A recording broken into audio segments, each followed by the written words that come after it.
What started as a routine advanced diplomacy course at the Galactic Academy turned into the most expensive lesson in interspecies psychology that our educational system had ever accidentally funded. Senior Administrator Claw Ironwing here, and I've been managing elite academic programs for 34 years. 8 arms, natural armor plating, and a finely tuned appreciation for curriculum that produces competent diplomats instead of creating galactic incidents. What I didn't anticipate was a human instructor whose idea of hands-on learning would challenge every assumption we'd made about safe educational practices. Professor Ivy Moonlight had arrived at the Academy 6 months ago with credentials from the Terra Diplomatic Institute and recommendations that bordered on worship from every xenobiology program in 3 sectors. Her specialty was practical interspecies communication, which sounded impressive until you realized what she considered practical. Traditional diplomatic training is too theoretical, she'd explained during her initial interview. Students learn protocols, memorize cultural guidelines, and practice conversations with beings who already want to cooperate. Real diplomacy happens when you need to establish communication with hostile, dangerous, or completely alien entities. Hostile, dangerous, or completely alien entities. Because apparently, our carefully structured curriculum wasn't challenging enough for human educational standards. The Advanced Interspecies Diplomacy course was designed for final-year students preparing for diplomatic careers in high-risk sectors. The curriculum included theoretical frameworks, practical simulation exercises, and supervised interactions with cooperative species representatives who volunteered for educational purposes. Professor Moonlight had different ideas about practical education. Students need to experience real uncertainty, genuine risk, and authentic communication challenges, she'd argued during curriculum review meetings. Simulations and cooperative partners don't prepare them for situations where failure could have serious consequences. Serious consequences, like accidentally starting wars because students weren't properly prepared for real diplomatic challenges. Her partnership request should have triggered every administrative warning system we had. Professor Moonlight wanted to bring in an authentic communication challenge for her students to practice with. Someone who wasn't already familiar with Academy protocols, who had no reason to be cooperative, and who represented genuine diplomatic complexity. "What kind of partner are you considering?" I'd asked during the proposal review. "A Thornback Ravager from the disputed territories," she'd replied with that terrifying human enthusiasm that made dangerous ideas sound reasonable. "Apex predator, naturally territorial, minimal contact with galactic civilization, and absolutely no reason to trust Academy personnel. A Thornback Ravager, 12 feet of armored killing machine with natural weapons that could slice through starship hulls, and a social structure based entirely on dominance displays and territorial control." "Professor Moonlight," I'd said carefully, "Thornback Ravagers are classified as extremely hostile to contact attempts. They've destroyed 17 different diplomatic missions over the past century." "Exactly," she'd replied with obvious delight. "Perfect practice for students who need to learn real diplomatic skills under actual pressure." Real diplomatic skills. Under actual pressure. From an apex predator that had never failed to kill anyone who approached its territory uninvited. The approval process should have taken months of safety reviews, psychological assessments, and legal consultations. But Professor Moonlight's request came with backing from the Terra Diplomatic Corps, the Interspecies Relations Council, and something called the Practical Education Initiative that apparently had budget authority I wasn't aware of. "The Ravager has agreed to limited educational participation," came the official notification. "Standard safety protocols apply, with additional security measures and emergency response teams on standby." Standard safety protocols, for a creature whose natural instinct was to eliminate perceived threats through overwhelming violence. The selected partner was designated as Spike Bloodclaw, a mature Thornback Ravager whose territorial disputes had made him legendary throughout the disputed territories.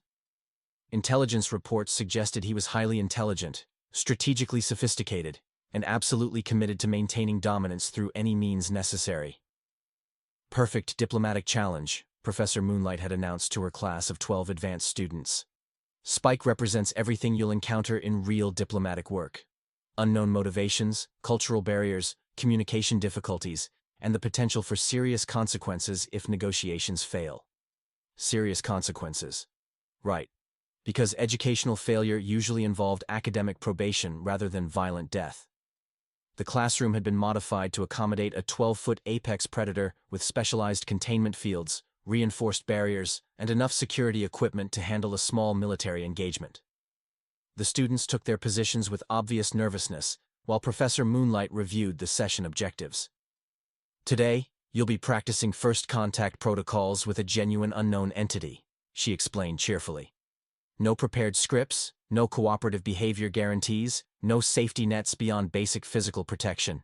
Real diplomacy, real stakes, real learning opportunities. Real learning opportunities. That phrase was starting to give me serious digestive problems. Spike Bloodclaw's arrival was exactly as intimidating as our intelligence reports had suggested. 12 feet of natural weapons, armored hide that deflected. Energy weapons, and golden eyes that evaluated everything around him for potential threats or advantages. Students, Professor Moonlight announced, meet your diplomatic challenge. Spike Bloodclaw, territorial leader and strategic thinker. Your objective is to establish communication, determine his interests, and find common ground for productive interaction. The students stared at the massive predator with expressions ranging from academic curiosity to barely controlled panic. Spike stared back with the calculating attention of someone deciding which targets represented the most immediate threats.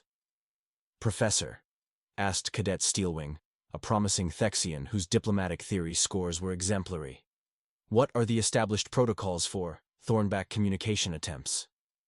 "There aren't any," Professor Moonlight replied with obvious satisfaction.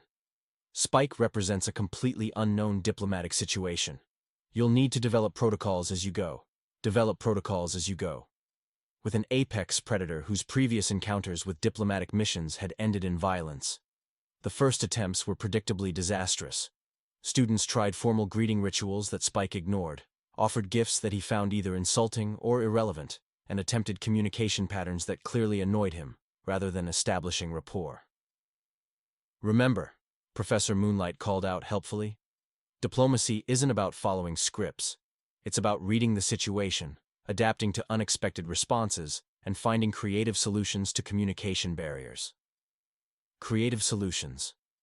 While a 12-foot killing machine grew increasingly irritated with amateur diplomatic efforts, Cadet Brightscale, a Carathian whose species specialized in peaceful conflict resolution, tried offering territorial recognition through formal boundary acknowledgement.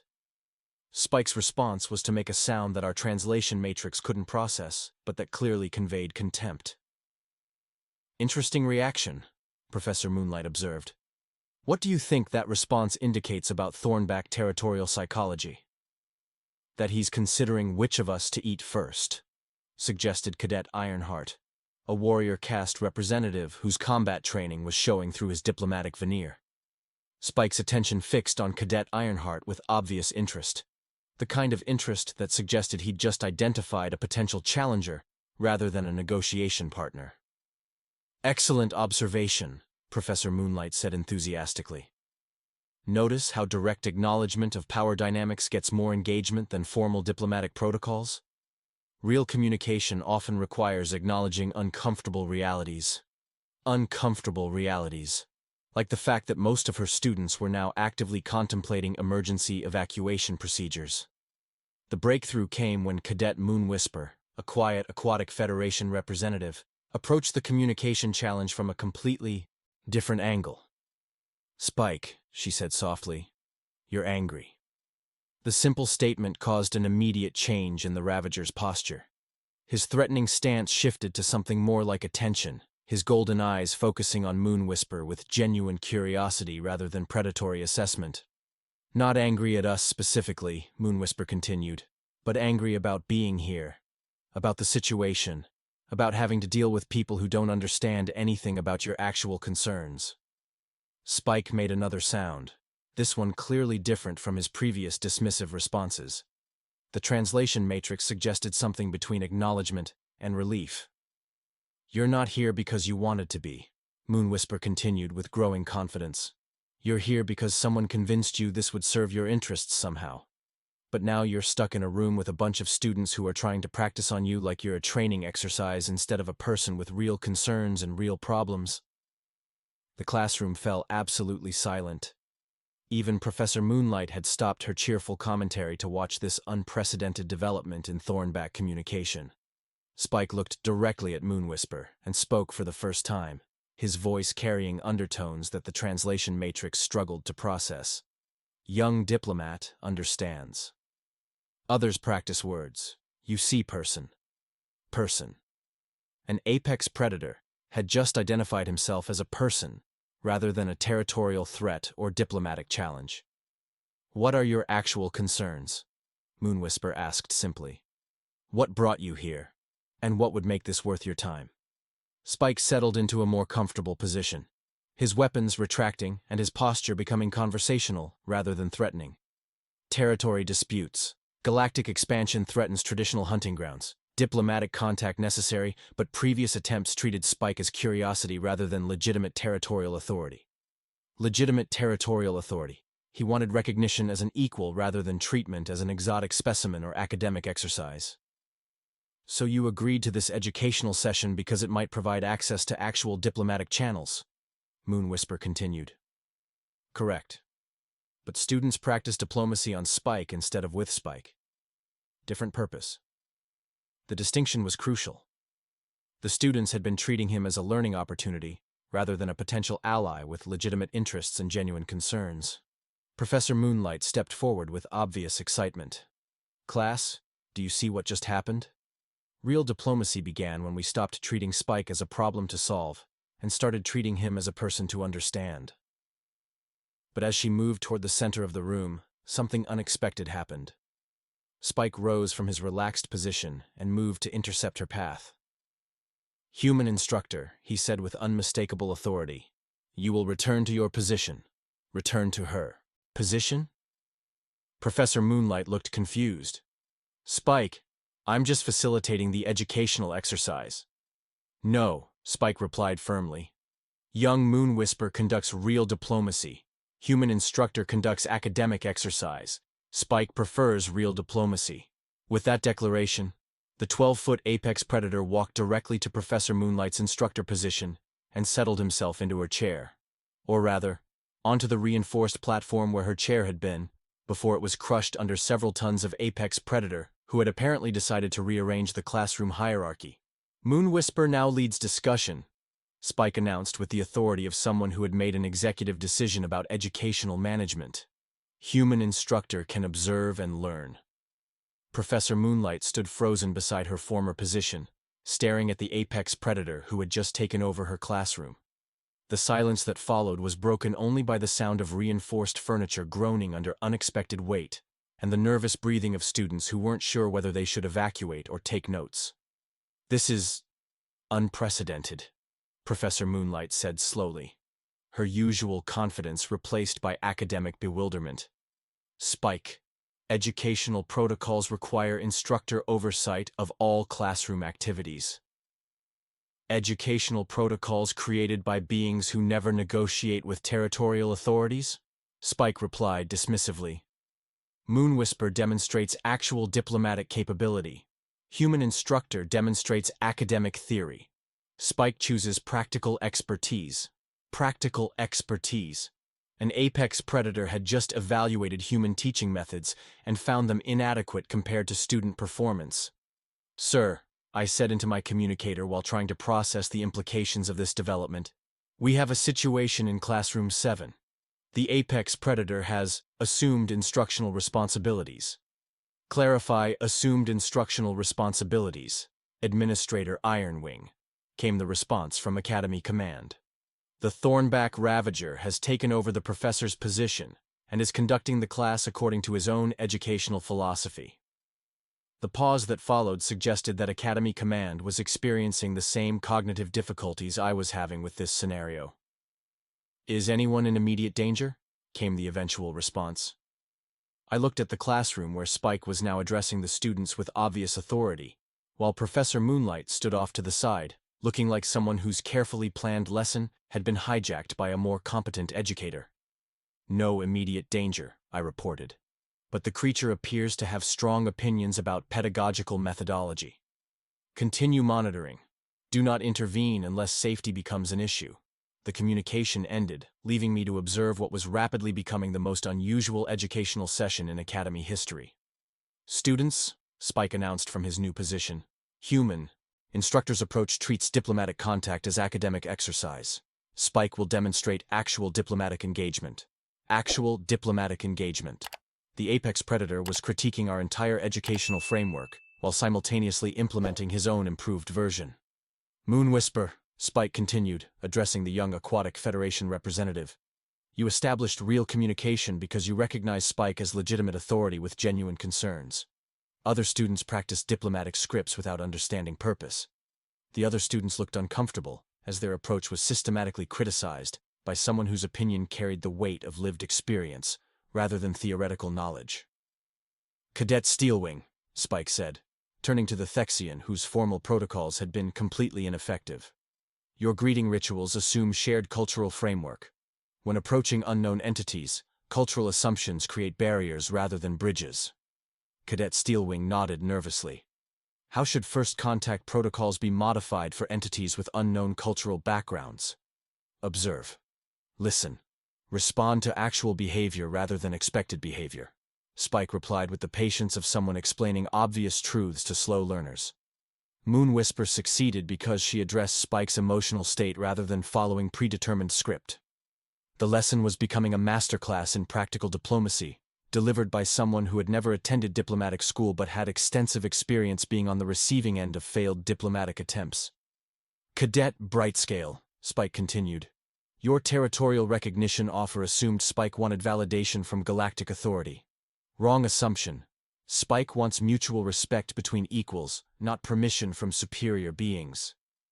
"How do we establish mutual respect with unknown entities?" Brightscale asked, genuinely curious despite his obvious nervousness. "Demonstrate that you understand their perspective has value," Spike replied. "Most diplomatic contact treats other beings as problems to solve, rather than people to understand." Professor Moonlight cleared her throat from her displaced position near the wall. "Spike, while your insights are valuable, the curriculum requires coverage of specific theoretical frameworks and established protocols." "Human instructors' theoretical frameworks failed with Spike," came the blunt response. "Students need practical skills that work with actual beings, not academic theories that work with cooperative simulations." The criticism was devastating because it was completely accurate. Every student in the room had just witnessed the failure of traditional diplomatic education when faced with a genuinely challenging communication scenario. "Perhaps," Professor Moonlight said with admirable flexibility, "we could integrate your practical insights with our theoretical foundation to create a more comprehensive learning experience." Spike considered this proposal with obvious interest. Human instructor willing to modify approach based on evidence of superior methodology? "I'm willing to learn from demonstrated expertise," Professor Moonlight replied diplomatically. "Acceptable compromise," Spike declared. "Spike will continue practical instruction. Human instructor can provide theoretical context when requested." And just like that, the Academy's most expensive diplomatic education program had been restructured by an apex predator who apparently had clearer ideas about effective teaching than our accredited faculty. The restructured class proceeded with efficiency that made our traditional curriculum look like elaborate time wasting. Spike had somehow transformed academic exercise into genuine diplomatic training within the span of 20 minutes. "Next scenario," Spike announced with the authority of someone who had never questioned his teaching qualifications. "Cadet Ironheart will practice establishing communication with hostile territorial authority who has legitimate grievances against galactic expansion." Cadet Ironheart looked nervously at Professor Moonlight, who gestured encouragingly from her new position as theoretical advisor rather than primary instructor. "Spike," Ironheart began carefully, "I understand you have concerns about territorial expansion affecting your hunting grounds." "Wrong approach," Spike interrupted immediately. "You understand nothing. You assume Spike has concerns because humans told you Spike has concerns. Start with actual observation." Actual observation. The apex predator was teaching scientific methodology alongside diplomatic technique. "What should I observe?" Ironheart asked. "Spike's emotional state, physical posture, environmental preferences, evidence of stress, comfort, territorial marking behaviors, information available through direct observation rather than assumed through briefing materials. Ironheart studied Spike carefully for several moments. You're relaxed now. More relaxed than when you first arrived. Your weapons are retracted, your posture is open, and you've positioned yourself in the center of the room where you can observe all exits. Better, Spike acknowledged. What does this information suggest about Spike's current priorities? You feel secure enough to focus on communication rather than defense. You're treating this as a collaborative interaction rather than a potential threat situation. Correct. Now, how does this observation inform your diplomatic approach? Ironheart considered the question with obvious concentration. If you're feeling secure and collaborative, I should focus on building mutual benefit rather than managing hostility or defensiveness. Excellent progress, Spike declared, with what might have been approval. Now apply this methodology to territorial expansion concerns.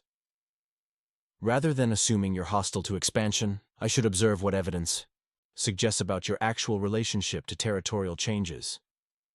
And what does Spike's presence in Academy classroom suggest about territorial expansion relationship? The question hung in the air, while Ironheart worked through the logical implications of Spike's voluntary participation in educational activities. You're actively seeking diplomatic engagement with galactic institutions? That suggests you want to work within expansion frameworks rather than simply opposing them. Outstanding analytical reasoning, Spike confirmed. Spike's presence indicates willingness to negotiate, not fixed opposition to galactic contact. Professor Moonlight stepped forward from her advisor position. This is remarkable. You're teaching observational analysis as a foundation for diplomatic strategy, rather than starting with theoretical frameworks. Theoretical frameworks assume facts not in evidence, Spike replied dismissively. Real diplomacy requires responding to actual situations rather than assumed scenarios. The next phase of instruction involved each student practicing observation-based diplomatic approaches, while Spike provided immediate feedback on accuracy and effectiveness. The improvement was dramatic and immediate. Cadet Moonwhisper, Spike said after several successful exchanges, you demonstrate natural diplomatic capability. What factors contributed to your initial success? I treated you as a person with valid concerns, rather than a problem to solve, Moonwhisper replied thoughtfully. And I acknowledged that the situation might be frustrating for you. Emotional validation as diplomatic foundation, Spike confirmed. Human Instructor, your theoretical framework includes this concept? Professor Moonlight consulted her curriculum materials with obvious embarrassment. Emotional intelligence is mentioned as an advanced technique, but it's not emphasized in basic protocol training. Why not? Spike asked with genuine curiosity. Because traditional diplomatic training focuses on formal protocols and cultural guidelines rather than individual psychological dynamics. Traditional diplomatic training produces failures like previous contact attempts with Spike's territory, came the blunt assessment. Emotional understanding produces success like Moonwhisper's communication. The criticism was harsh, but completely accurate. Every student had just witnessed the practical superiority of emotional intelligence over formal protocol training. Spike, Professor Moonlight said slowly, would you be interested in developing a permanent collaboration with our diplomatic program? The question surprised everyone, including Spike himself. The massive predator considered the proposal with obvious interest. Human Instructor proposes ongoing educational partnership? I'm proposing that you become a permanent member of our faculty, Professor Moonlight clarified. Your practical expertise could revolutionize diplomatic education across the Academy. What would such partnership involve? Regular teaching duties, curriculum development, student assessment, and probably administrative meetings that would bore you to death. Professor Moonlight replied with refreshing honesty. Administrative meetings sound terrible, Spike agreed. But educational partnership sounds valuable. Spike accepts faculty position. Faculty position. The Academy had just acquired its first apex predator professor through completely unauthorized hiring procedures.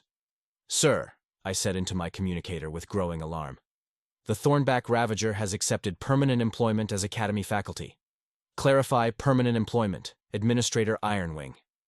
Professor Moonlight offered him a faculty position, and he accepted. I believe we now have a 12-foot territorial authority on our educational payroll. The silence from Academy Command suggested they were experiencing similar administrative difficulties with this development. What are his qualifications? Came the eventual response. I watched Spike conducting advanced diplomatic instruction with obvious expertise, while students achieved better results than traditional methods had ever produced. Extensive practical experience, demonstrated teaching ability, and student outcomes that exceed all previous benchmarks, I reported.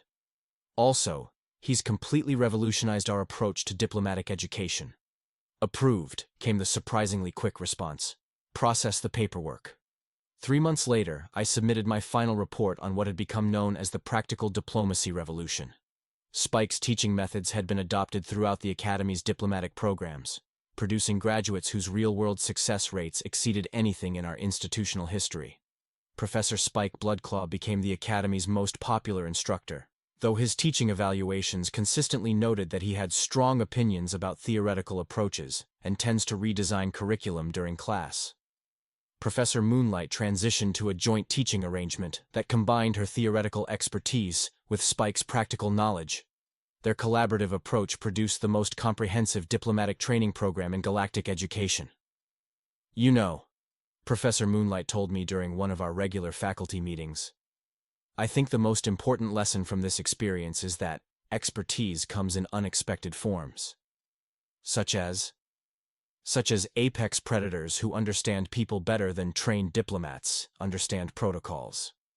The Academy's employment policies were quietly updated to include practical experience and demonstrated competence as alternatives to traditional academic credentials.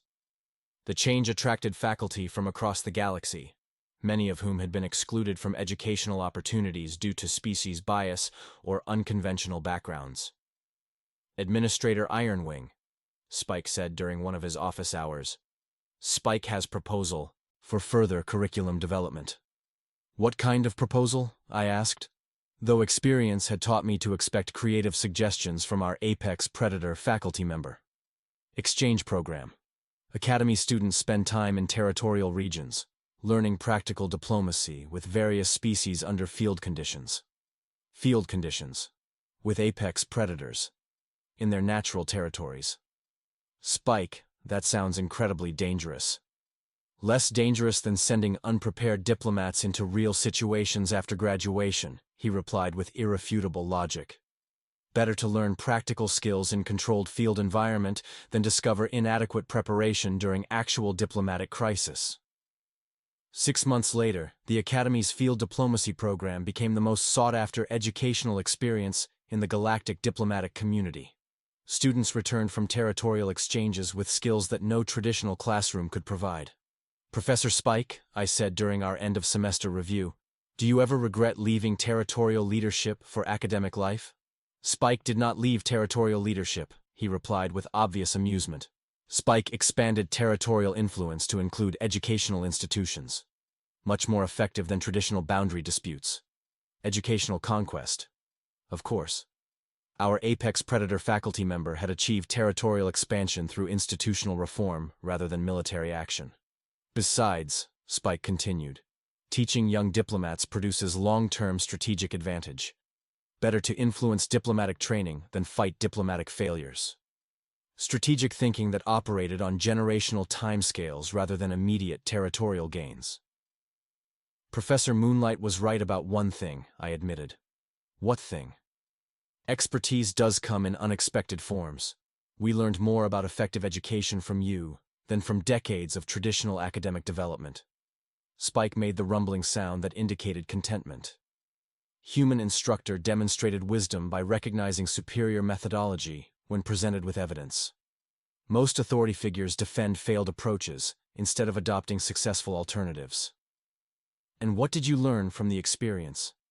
That human educational enthusiasm produces excellent results when combined with practical knowledge and emotional intelligence, Spike replied thoughtfully.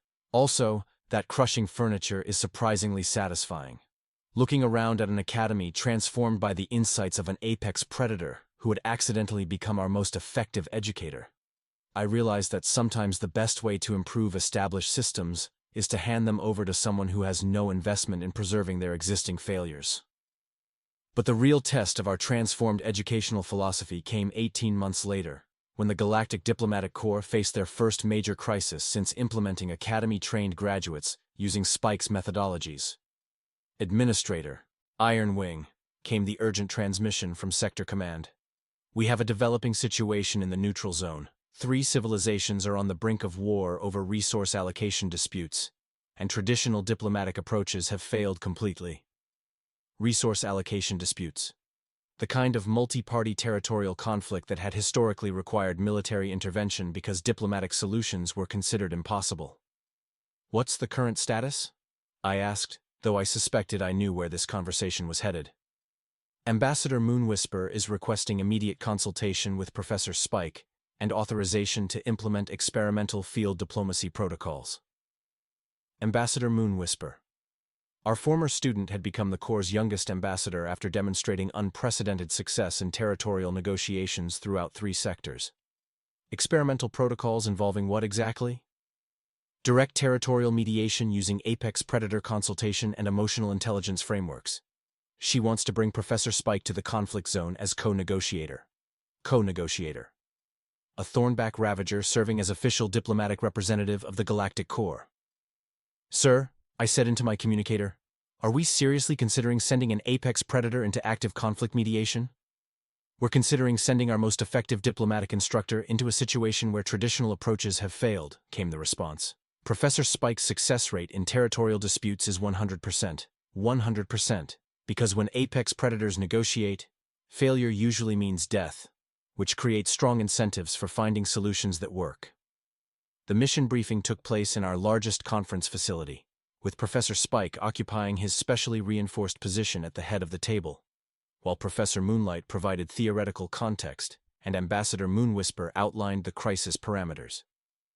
3 civilizations claiming overlapping resource rights, Ambassador Moonwhisper explained. The Mineral Confederacy believes historical mining claims supersede current territorial boundaries. The Agricultural Alliance claims traditional farming territories that conflict with mining operations. The Tech Consortium wants to establish orbital platforms that would disrupt both surface operations. Classic territorial complexity, Spike observed with professional interest. Each party has legitimate claims that cannot be satisfied simultaneously using traditional boundary solutions. Exactly. Traditional diplomacy keeps trying to allocate limited resources among competing claims, which inevitably creates winners and losers. And losers start wars rather than accept defeat, Spike continued. Spike's territorial experience suggests alternative approach. What approach? Professor Moonlight asked. Expand total resource availability through cooperative development instead of fighting over fixed allocation, Spike replied with the confidence of someone who had personally resolved similar conflicts. Mining operations can enhance agricultural productivity through soil improvement. Agricultural operations can support orbital platform construction through resource supply. Tech platforms can optimize both mining and farming through advanced coordination. Cooperative development. The apex predator was proposing to solve territorial disputes by making everyone more successful rather than determining who deserved what. Professor Spike, Ambassador Moonwhisper said thoughtfully, that approach requires each party to trust the others enough to integrate operations, instead of competing for exclusive control. Trust develops through demonstrated mutual benefit, Spike replied. Spike will provide territorial authority perspective that encourages cooperation rather than competition. The mission departed 3 days later with Ambassador Moonwhisper and Professor Spike serving as joint negotiation coordinators. I monitored their progress through regular status reports that grew increasingly optimistic as the mediation proceeded. Day 3. Professor Spike has established personal relationships with all 3 territorial authorities. Apparently, apex predator diplomatic credentials carry significant weight in territorial dispute contexts. Day 7. Breakthrough in cooperative framework development. Each civilization has agreed to pilot integration programs rather than pursuing exclusive resource claims. Day 12. Formal cooperation agreements signed by all parties. Projected resource yields under integrated operations exceed individual territorial maximums by 40%. 40% improvement through cooperation rather than competition. The kind of success that traditional diplomacy considered theoretically impossible. The mission's success led to immediate expansion of the Academy's practical diplomacy programs, with apex predator faculty members being recruited from territorial regions throughout the galaxy. Within 2 years, we had established the most comprehensive interspecies diplomatic training system in galactic history. Administrator Ironwing, Professor Spike announced during one of our faculty development meetings. Spike has additional proposal for educational expansion. What kind of expansion? I asked, though I'd learned to approach Spike's suggestions with both excitement and trepidation. Student exchange programs with human educational institutions. Academy students learn practical field diplomacy. Human students learn territorial authority dynamics. Mutual educational benefit. Student exchange with human institutions. The species whose educational philosophy had started this entire transformation. Professor Spike, that's actually brilliant. Human educational approaches combined with our practical training could create unprecedented diplomatic capabilities. Human educational enthusiasm produces excellent innovation when combined with practical experience, Spike agreed. Academy provides practical expertise. Human institutions provide creative methodology. The exchange programs began 6 months later, with Academy students spending semesters at Terra Diplomatic Institute while human students trained in territorial field conditions. The results exceeded every projection we'd made about educational effectiveness. You know what the most remarkable outcome has been? Professor Moonlight told me during our final faculty review of the year. What's that? We discovered that education works best when it's collaborative rather than hierarchical. Students learn more effectively when they're treated as partners in knowledge development rather than passive recipients of predetermined information. And where did that insight come from? From watching Spike treat students as colleagues rather than subordinates. He never talked down to them or assumed they couldn't understand complex concepts.